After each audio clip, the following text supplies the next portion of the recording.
We all know people who have been really super successful, whether that's in sports or business or in relationships, and then something happens where they experience this defeat and it breaks them, right? And they're never the same after that. And that always happens with people who define themselves by what they do for a living, meaning their identity is tied to whatever they do for work. So somebody might be a basketball player or an entrepreneur or a singer, and as soon as they experience a defeat in that area of their life, they have this meltdown and they're never the same. I remember when I was selling my very first company, which was in the health club industry, and I knew that I needed to sell. Like, it felt it deep down in every cell in my body that I had to do something different, but I had no idea what that something would be. So every time I thought about it, it was like looking into this pitch black closet, and I just couldn't see what was inside of there. And now, if at the time I defined myself as the owner of a chain of health clubs, that would have been my downfall. Kind of like the high school football star who really never makes anything of his life after high school because that was his entirety. That's it. And I think that one of the main reasons that I've been able to transfer my success into multiple industries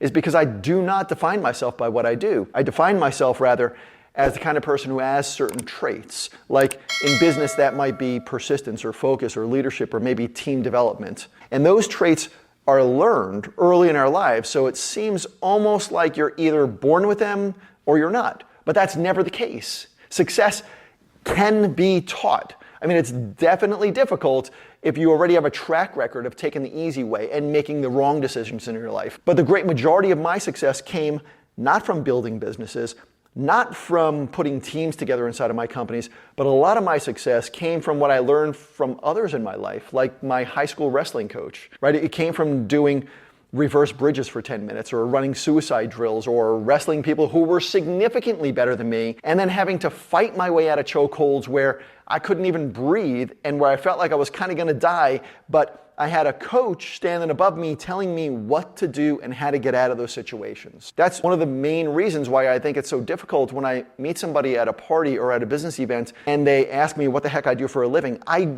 literally have no idea what to tell them sometimes because I don't define myself as the owner of a specific company or as a specialist in one specific industry. So I challenge you to look really deep into your past and try to find one or two situations that you struggled to overcome. And in that struggle, you became somebody strong enough to be successful in whatever you choose to do. If you do that, it's there, I promise. You'll find it. And then use that to define who you are instead of what your job is.